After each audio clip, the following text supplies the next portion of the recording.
Hello friends, welcome to my channel ready study learn. काफ़ी समय बाद मैं वीडियो बना रही हूँ, लेकिन ये वीडियो बहुत ही इम्पॉर्टेंट वीडियो है क्योंकि इसमें मैंने सामान्य ज्ञान के वो प्रश्न उत्तर लिए हैं जो प्रतियोगी परीक्षा में आ सकते हैं और इसमें कुछ क्वेश्चंस आए हुए भी हैं। आप इस वीडियो को लास्ट तक देखिएगा और ये आपके काम का वीडियो है, इसे स्किप मत करिएगा। और अगर आपने अभी तक मेरा चैनल सब्सक्राइब नहीं किया है तो प्लीज़ आप मेरा चैनल सब्सक्राइब कर लीजिए ताकि आप तक ऐसे ही इंफॉर्मेटिव वीडियोस पहुंचती रहें। चलिए स्टार्ट करते हैं और देखते हैं पहला प्रश्न क्या है। तो पहला प्रश्न है, ब्रिटिश शासन के विरुद्ध बस्तर विद्रोह किस वर्ष हुआ था। देखिए, बस्तर विद्रोह बहुत ही कम सुनने में आता है, ये पुस्तकों में भी कम ही दिखाई देता है, लेकिन ये क्वेश्चन एग्जाम में आया हुआ है। तो चलिए इसके बारे में देख लेते हैं। ब्रिटिश शासन के विरुद्ध बस्तर विद्रोह किस वर्ष हुआ था, तो वह वर्ष था 1910। इसका कुछ की पॉइंट देख लेते हैं। बस्तर विद्रोह, जिसे भूमकाल विद्रोह के नाम से भी जाना जाता है, भारत में ब्रिटिश शासन के खिलाफ एक महत्वपूर्ण विद्रोह था, खासकर वर्तमान छत्तीसगढ़ के बस्तर क्षेत्र में। देखिए, इसमें इसकी लोकेशन भी दे रखी है कि ये बस्तर विद्रोह जो हुआ था वह कहाँ पर हुआ था, और बस्तर विद्रोह को भूमकाल विद्रोह के नाम से भी जाना जाता है।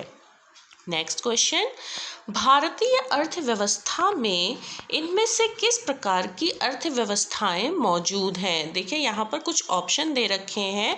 तो ऑप्शन है मिश्रित अर्थव्यवस्था, समाजवादी अर्थव्यवस्था, पूंजीवादी अर्थव्यवस्था और मुक्त व्यापार अर्थव्यवस्था। तो इसका सही उत्तर होगा मिश्रित अर्थव्यवस्था। आगे देखते हैं, भारत की सबसे बड़ी यंत्रीकृत खदान कहाँ स्थित है। तो यंत्रीकृत खदान अगर आपसे पूछा जाए तो वह स्थित है बेलाडीला खदान। आगे देखते हैं, छत्तीसगढ़ की सीमा कितने राज्यों को छूती है। देखिए, एग्जाम में ये क्वेश्चंस ज़रूर आते हैं कि जैसे आपको कोई स्टेट दे दिया जाएगा और उससे रिलेटेड ये क्वेश्चन आएगा कि इसकी सीमा और किन अन्य राज्यों के साथ लगती है। वैसे ही छत्तीसगढ़ की सीमा की अगर बात करें तो वो कितने अन्य राज्यों को छूती है, तो वो है 7। इसका की पॉइंट देख लेते हैं। छत्तीसगढ़ की सीमा 7 राज्यों को छूती है। वे हैं झारखंड, उत्तर प्रदेश, मध्य प्रदेश, महाराष्ट्र, तेलंगाना, आंध्र प्रदेश और उड़ीसा। आगे देखते हैं, राजहंस पर्व किस भारतीय राज्य में मनाया जाता है। ये क्वेश्चन एग्जाम में आया हुआ है। तो राजहंस पर्व की अगर हम बात करें तो ये मनाया जाता है आंध्र प्रदेश में। इसका की पॉइंट देख लेते हैं।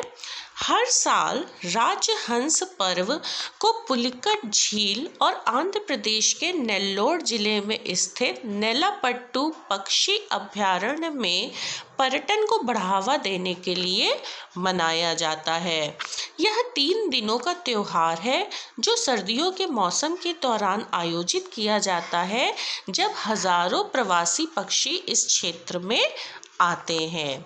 आगे देखते हैं, फतेहपुर सीकरी को डैश द्वारा मुगल साम्राज्य की राजधानी के रूप में स्थापित किया गया था। तो किसके द्वारा स्थापित किया गया था, तो इसका सही उत्तर होगा अकबर।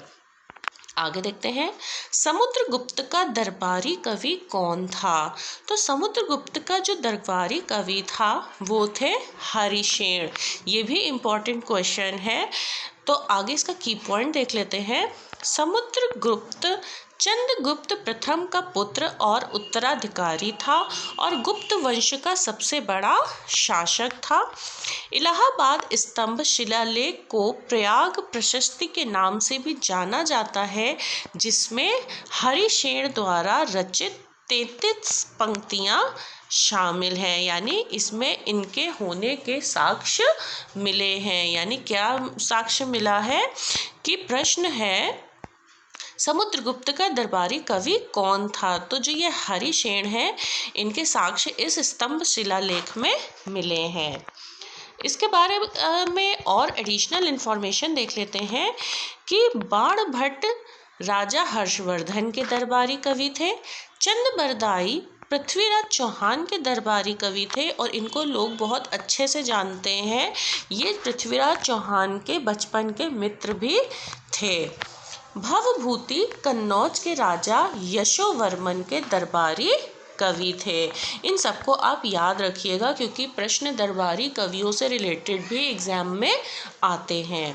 नेक्स्ट, कौन सा राज्य म्यांमार के साथ अपनी सीमा साझा नहीं करता है? देखिए प्रश्न ध्यान से पढ़िएगा, इसमें लिखा है साझा नहीं करता है। तो ऑप्शन दे रखे हैं अरुणाचल प्रदेश, मिजोरम, मणिपुर और सिक्किम। तो इसमें जो सिक्किम है वो सीमा साझा नहीं करता है। इसका की पॉइंट देख लेते हैं। सिक्किम भूटान, चीन और नेपाल के साथ अंतर्राष्ट्रीय सीमा साझा करता है। अरुणाचल प्रदेश, नागालैंड, मणिपुर और मिजोरम म्यांमार के साथ अंतर्राष्ट्रीय सीमा साझा करते हैं। नेक्स्ट, किस वेद में सबसे प्राचीन वैदिक युग की संस्कृति के बारे में जानकारी दी गई है? तो सबसे प्राचीन वैदिक युग की संस्कृति के बारे में ऋग्वेद में बताया गया है। नेक्स्ट, मैजी नॉट बोले या फिर इसको मैगी नॉट बोले, रेखा किस देश के बीच स्थित है? देखिए रेखाओं से रिलेटेड भी प्रश्न आते हैं जिसमें सबसे कॉमन ये है कि भारत और अफगानिस्तान के बीच में, या भारत और चीन के बीच में, या फिर भारत और पाकिस्तान के बीच में जो रेखा खिंची है उसको क्या कहते हैं। तो ये प्रश्न उससे हटकर है, पूछा जा रहा है मैजी नॉट रेखा किस देश के बीच स्थित है? तो वो है फ्रांस और जर्मनी।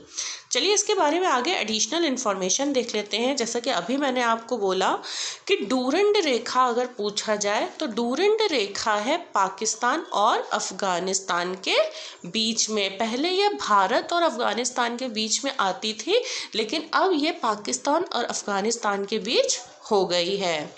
नेक्स्ट है मैकमोहन रेखा। मैकमोहन रेखा है भारत और चीन के बीच में। नेक्स्ट, मैजिनॉट रेखा अभी मैंने ऊपर आपको बताया फ्रांस और जर्मनी के बीच में। और 38 समानांतर रेखा है उत्तर और दक्षिण कोरिया के बीच में। और ओडरनीस रेखा जर्मनी और पोलैंड के बीच में है। इसके अलावा रेडक्लिफ रेखा है भारत और पाकिस्तान के बीच में। नेक्स्ट, प्लासी के युद्ध के बाद डैश को बंगाल का नवाब बनाया गया था। तो प्लासी के युद्ध के बाद जो सही उत्तर है वो है मीर जाफर को बंगाल का नवाब बनाया गया था। इसका की पॉइंट देख लेते हैं, उससे आपको बहुत अच्छे से समझ में आ जाएगा। ब्रिटिश अधिकारी रॉबर्ट क्लाइव ने मीर जाफर को रिश्वत दी थी, जो नवाब की सेना के प्रमुख कमांडर थे। जैसा कि आप जानते हैं अंग्रेज़ों का काम यही था कि फूट डालो और शासन करो की नीति इन्होंने अपनाई। इसके अलावा ये जब किसी पे विजय नहीं प्राप्त कर पाते थे तो वहाँ के किसी एक ऐसे व्यक्ति को पकड़ते थे जो वहाँ की हर एक स्थिति से परिचित होता था, उसको रिश्वत देते थे, उसे अपनी तरफ कर लेते थे और फिर वहाँ के जो सीक्रेट्स होते थे उसको भेद देते थे। वही काम मीर जाफर के साथ भी हुआ था। 1757 में प्लासी के युद्ध के बाद नवाब मीर जाफर ने अंग्रेज़ों को बंगाल के 24 परगना और जंगली महल छोटी प्रशासनिक इकाइयां प्रदान किए। परिणाम स्वरूप उसे कठपुतली नवाब के रूप में भी जाना जाने लगा। आगे देखते हैं, निम्नलिखित में से कौन सी फसल खरीफ फसलों का उदाहरण है? देखिए प्रश्न ये भी आते हैं कि रबी की फसल, जायद की फसल और खरीफ की फसलें पूछी जाती हैं। तो यहाँ आपसे खरीफ फसल पूछा जा रहा है, तो वो है कपास। आगे देखते हैं, पल्लव वंश का अंतिम शासक कौन था? तो पल्लव वंश का अंतिम शासक था अपराजित वर्मन। नेक्स्ट, चालुक्यों की राजधानी कहाँ स्थित थी? तो चालुक्यों की राजधानी स्थित थी वातापी में। आगे देखते हैं इसका की पॉइंट। जयसिंह चालुक्यों का पहला शासक था। ये आप याद रखिएगा। महाबलीपुरम स्मारक डैश राजवंश वास्तुकला में बनाए गए थे। तो महाबलीपुरम स्मारक पल्लव राजवंश वास्तुकला में बनाए गए थे। इसका की पॉइंट देख लेते हैं। पल्लव राजाओं द्वारा स्थापित अभयारण्यों का यह समूह 7वीं और 8वीं शताब्दी में कोरोमंडल तट के किनारे चट्टान को काटकर बनाया गया था। यह विशेष रूप से अपने रथों के रूप में मंदिर, मंडपों, गुफा अभयारण्यों के लिए जाना जाता है। महाबलीपुरम शहर की स्थापना पल्लव राजा नरसिंह वर्मन प्रथम ने की थी। ये नाम आप याद रखिएगा। आगे देखते हैं। गपतसारा शब्द का अर्थ क्या था? तो गपतसारा शब्द का अर्थ था चारागाह भूमि। आई होप आपको मेरा ये छोटा सा वीडियो अन्य वीडियो से अलग लगा होगा और इन्फॉर्मेटिव लगा होगा। और ये प्रश्न सभी अपने आप में इम्पॉर्टेंट है।